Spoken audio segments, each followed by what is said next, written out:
Dr. Weisberg, could you share a few comments up here with us, please? My name is Dave Weisberg. I am an orthopedic surgeon. I've been practicing orthopedic surgery for about 35 years in the Huntington area.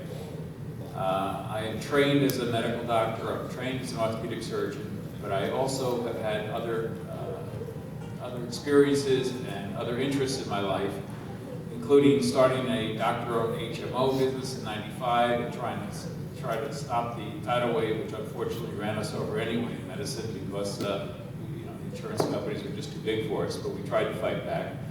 I've been the CEO of a publicly traded biotech company, so I have some experience in the business world, and I have a keen interest in biochemistry. With that said, I'll tell you a story about myself and how I got involved with this company. I injured my knee a couple of years ago and had a great deal of pain and swelling. Over the past 30 years, I've done hundreds and hundreds of knee replacements, thousands of knee arthroscopies. I abhor total joint replacements. I think they're barbaric. I think we're strictly transitional now. My interest in the biochemistry world and my interest in stem cells and what we call orthobiologics, which is the use of biologics to take care of orthopedic problems. I see that as the future. Stem cells and the control of stem cells so that we don't have to do these barbaric procedures such as knee replacements. This is our future. We are in a transitional phase right now. That being said, I had a knee arthroscopy done last year for a terribly swollen, painful knee, barely walk on it. And I'm a sort of driven individual. I like to work. I do about 700 surgeries a year. I see a lot of patients. And I wanted to go right back to work. So I had on a Friday the surgery so that I could get back to work on Monday, thinking like, who cares? I got 10 surgeries on Monday, and I don't care if I had surgery on Friday. I do 10 surgeries the following Monday. My knee starts to swell after surgery. My good friend who operated on me says to me, David, you need a knee replacement. And I said, Scott, I'm not getting a knee replacement. Forget about it. I didn't want to hear about it. I'll be 65 years, he said, yeah, coming up this year. And I want no part of that. I know what it's about. I know the complications. When they go well, they're okay. When they go bad, they're terrible, disabling, kill you. So with that in mind, my knee started to swell post-operatively, and I'm very into things such as stem cells, PRP, which is platelet-rich plasma, embryonic cells, and I've tried everything post-operatively to try to get my knee to calm down. So about 4 months later, I'm limping through my office, and someone comes in and says, try this. And they give me a bottle of pills. I said, what's this? They said, CBD.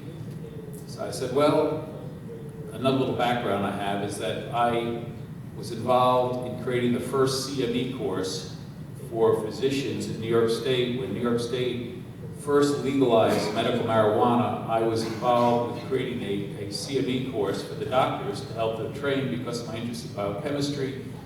A company got me involved, and so I created the course, so I sort of had a very good understanding of marijuana, the endocannabinoid system, which is the system in our own body. We all have an endocannabinoid system. That system, we have our own internal CBD, which we produce, and it actually acts as an internal painkiller. What we have with CBD is a phytocannabinoid from plants, and that phytocannabinoid, CBD, goes in and enhances our own internal system. It works on receptors that are strictly for cannabinoids. So no one really knows about it or talks about it, but it's a well-known scientific fact. So that being said, I said, what do I have to lose? I start taking the CBD pills. Within 8 days, 80% of my pain and swelling was gone. And I'm a skeptic, and I couldn't get over it. I was totally blown away by how fast and how effective this drug was. So I continued to take it, and I started noticing that I came home from work, I'm a bit tired, and I would lay down, and 2 hours later I'd wake up, and I kept doing this, and my wife finally comes up to me and says, David, are you dying? Do you have cancer? What are you holding back from me? I go, nothing.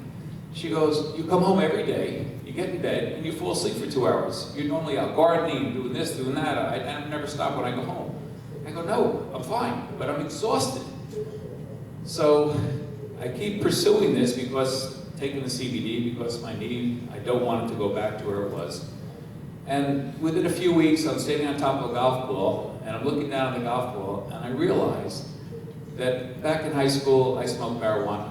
Into college, I smoked. And then, you know, enough was enough, and I went into my career. I'm standing on top of my golf ball, and I realized I'm high. I actually felt the euphoria of marijuana. So I said, that's it, I gotta stop these pills. So I stopped the pills. Within 2 weeks, my knee starts to swell again. So that's when I start looking into what happened. The pills that were given to me are the pills that most people, when you go to a pharmacy now, they buy.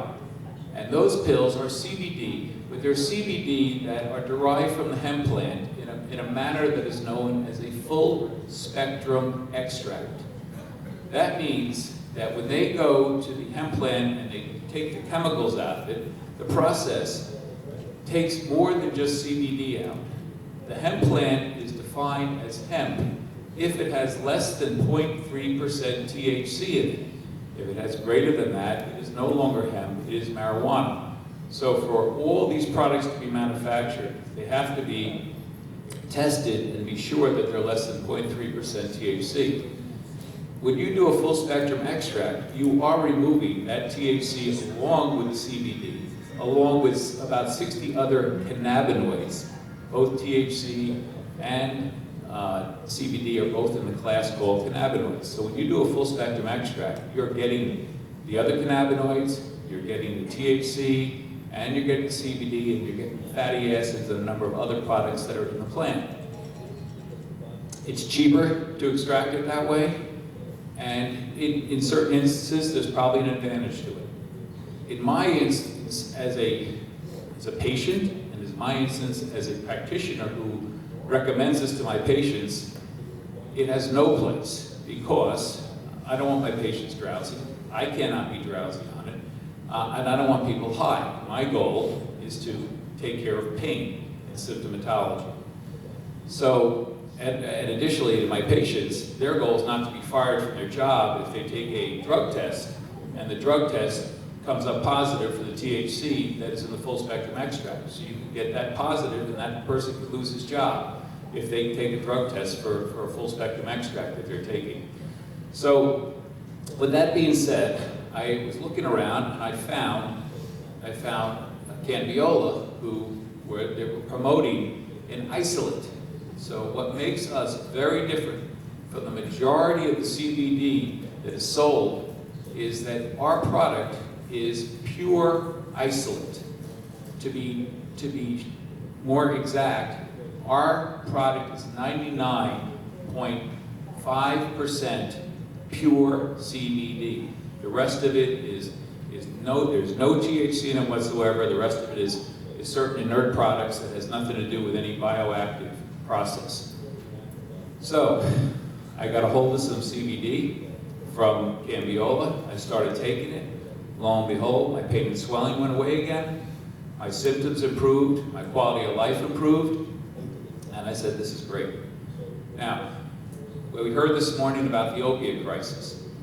In medicine now, we have a crisis. We used to have many drugs when I started for pain. Some were opiate, some were non-opiate.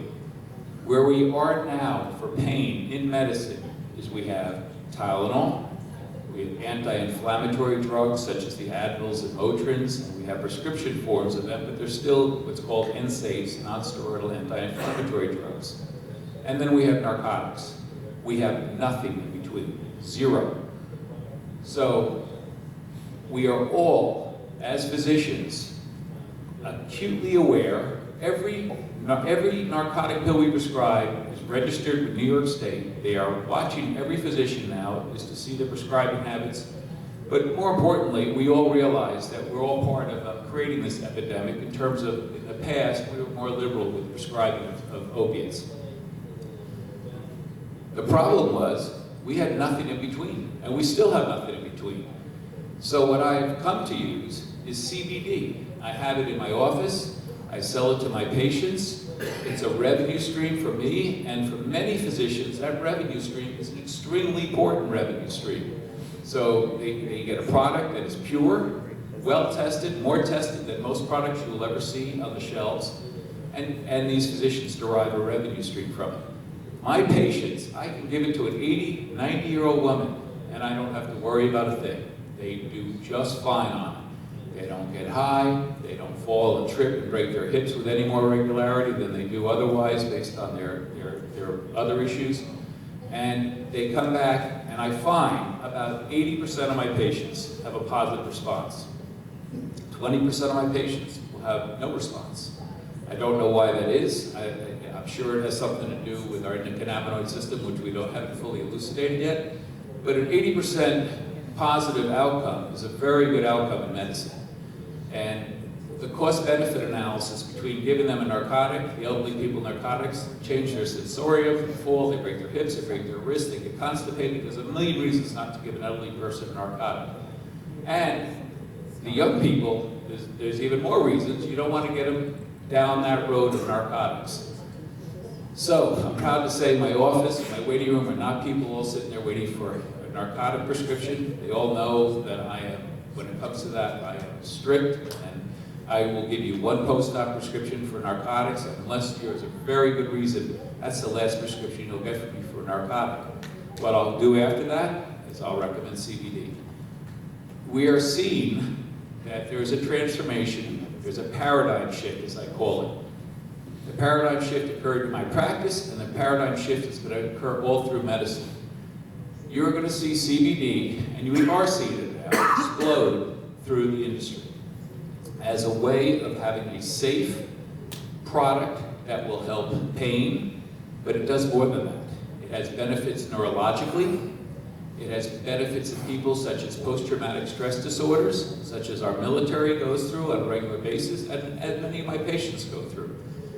You are going to see this drug and variants of this drug transform the way we take care of our patients. So for me, this drug is safe, it's effective. If anything, a side effect that I currently have from it is it actually makes me slightly relaxed. It takes a little edge off my edgy personality, according to my wife. And nobody knows better than her. How's your golf game? It's horrible as always, but that's all right. I can't claim that it makes your golf game any better. So in addition to the opioid issue, and in addition to its manifold uses in medicine and its safety profile, this company is also marketing the SAM device. Well, the SAM device is basically when I send patients to physical therapy, they get 15 minutes of ultrasound for a specific reason, and they're sent out of the office 40 minutes later with some ice, a rub, heat, the ultrasound, some manipulation. What this SAM device does is you are now wearing a beeper-like device attached to a wire, attached to 2 transducers with an ultrasound gel in it that you wear. You get 4 hours of use per charge. Instead of 15 minutes and maybe 1 joule of energy being transmitted to the patient, you get 9 joules of energy over the 4-hour period. So the beneficial effects that you saw in the video are not just for the 15-minute ultrasound your physical therapist is doing, it's a 4-hour use. What we alluded to is some of the changes in your blood products that come out, the increased blood flow to the area.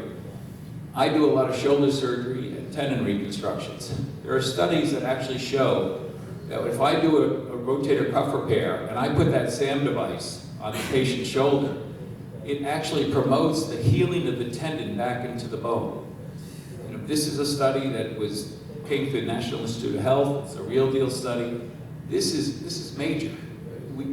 I've tried PRP in my patients post-operatively, didn't make a big difference in terms of the re-tear rates. For me as a practicing orthopedic surgeon, this is another paradigm shift. The use of a SAM device for rotator cuff healing, the use of a SAM device for people with muscle sprains and spasms, for ankle sprains. The gentleman you saw there talking about his knee, I have that patient. I've operated on 4 times. He's 48 years old. He keeps coming in with more debris, and I keep telling him, you know, you're going to need a total knee, but you're too young. I said, well, let me try this one device here. I got him a sand device, he put it on his knee, he came back 2 weeks later, he goes, "Doc, I cannot get over it. My knee feels better." That's huge. We had nothing for this guy, zero. So from my point of view, from a medical point of view, what this company is engaged in is a great big paradigm shift for me in the medical world. And I think our future is quite bright in terms of what the industry is doing here. Thank you.